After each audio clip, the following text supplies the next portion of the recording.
So, before we get started, let's talk real quick about that Captain Marvel trailer that came out yesterday or the day before. As many of you know, I didn't really like the first Captain Marvel trailer. I thought it was pretty bland and didn't really give us anything interesting. This trailer feels like a nice fix to that. I don't know if this was always the plan or if they really did take what people were saying to heart, but I think it works. First thing this trailer does right, it actually feels like it's about Carol Danvers. The last trailer felt like it was about Nick Fury. Yeah, he's talking about Carol Danvers, and we see a lot of pictures about Carol Danvers, but this was the trailer where I felt like I got a sense of who Carol Danvers is. She's got this strong sense of justice. She's got a mysterious past she wants to solve. She's got a sense of feistiness to her. She's got a bit of a charm to her. All that is conveyed over the course of 2 minutes. That's what a good trailer is supposed to do when it's mostly talking about a character you've never seen before. The Black Panther trailers didn't really feature much T'Challa, but they put in it the substance and sort of what is the point and theme of its movie. I did not necessarily get that in the first Captain Marvel trailer, but here I did, and they were very smart about it. For starter, one thing they do right is they show Carol Danvers' journey. Like, that is a big part of it, like how she gets to become a Kree warrior, like the desire to refine her memories. They do a good job of sort of conveying it and making it seem interesting. But the other thing I quite like is they sort of figure out a neat way to bring in all that weird cosmic Marvelness that I thought this movie was going to have a problem with. You see, Captain Marvel gets into just the same amount of weird, bizarre Jack Kirby science fiction Marvel that Guardians of the Galaxy and Thor do. However, those characters have an instant recognizable over-the-topness to them. Rather, it's because one of them is the god of thunder or because the other is a talking raccoon with a walking tree. They instantly, you get a perfect idea of what sort of insanity you're in store for. But Carol Danvers is, at least from outwardly appearance, just a regular person, so you need to find a way to show that off. And I thought that trailer did it very smartly with that opening line of, so the Skrulls are the bad guys, and you're Kree who are warriors. And Carol Danvers essentially is like, yeah, but we're hero warriors, noble warrior heroes or whatever. That's clever, because that is right in immediately getting the audience on board with the craziness of what they're in store for and what this character knows that the others don't. So all in all, I like this trailer a lot more than I liked the first trailer, and it's got me a bit more excited for a movie that admittedly I never had any doubt wouldn't at least be fun. So yeah, I'm excited for Captain Marvel, and it got a cool trailer. Plus that helmet actually looks pretty cool. As for this week's Yu-Gi-Oh! Vrains episode, alright, I quite like this. There's one thing that stands out to me above all else, and that's actually the duel. Now, not necessarily the cards being played, because even though I think Lightning's deck looks cool, these kinds of duels featuring these sort of monsters, these will never be made real, and even if they were, they'll just probably be pack filler.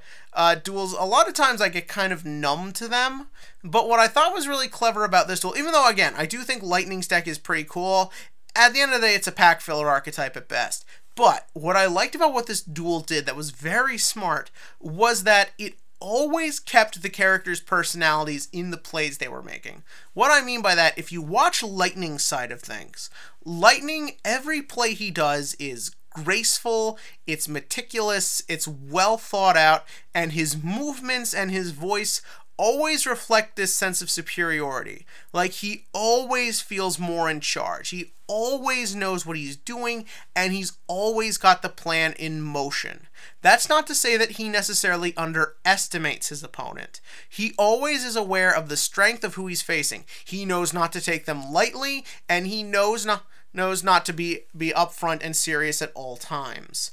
This kind of actually makes him more scary. There are a lot of villains who are beat because the hero takes advantage of their hubris, but here there is no hubris. Lightning is aware of the power level of his opponents, and he always factors that into what he's doing.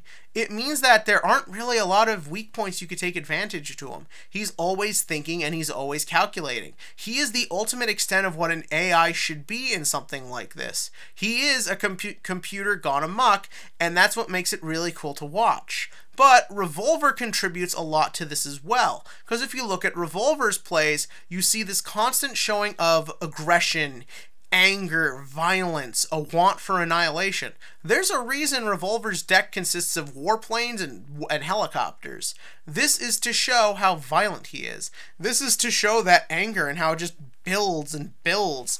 The more the duel goes, the more he is always just wanting to get rid of this thing, to prove he's better than this thing, to prove that they should not be around. But it is also good because it shows that he has used this to his advantage. He's angry, not stupid. Every play he makes actually makes sense for what needs to be done to make the duel progress. You get a sense that this guy has been living with anger so long, he's actually figured out a good way to direct it.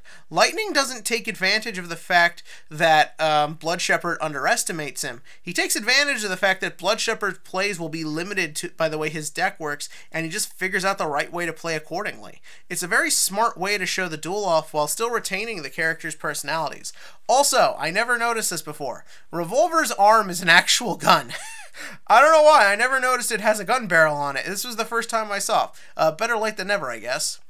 Then we move on. Another interesting thing I thought that was going on was the way Revolver always refers to Lightning as it. Just a quick little thing, just sort of that idea that he always separates them from being people. Everyone else refers to the Ignises as him and her. He's just like, it's a program. I don't care. It's a powerful program, but it's a program. Just a nice little touch I saw there. Apart from that, the only real interesting thing I thought happened at the end there when Blood Shepherd vanished, and he finally acknowledged Emma as his sister. Now, some people might say this feels a little forced and rushed, as 20 minutes ago in this story he was just like, fuck off. But I kind of choose to believe, in a way, we already knew he had that innate sense to protect her that a brother has for a sister. But I choose to believe kind of what's going on here is that in his final moments, he kind of wants one final sense of connection. One sort of moment of humanity. Rather you feel he did do all this to protect Emma, or if you feel this is how he chooses to rationalize it at the end. I think there is a viable argument for simply this character is just crazy, or that he really did kind of want to protect this sister he never had. I don't necessarily think there's meant to be a 100% right answer. I personally like the idea more that he's just insane, and in his last few seconds, he kind of just wanted some human contact. But if you believe he did it all to protect Emma, I think there's a viable argument for both, and I like that idea of leaving it up for the audience's interpretation. So all in all, I thought this was a really simplistic, but a real clever way to do a thing we have to see a lot of in this franchise, and that's showing of the villain's power.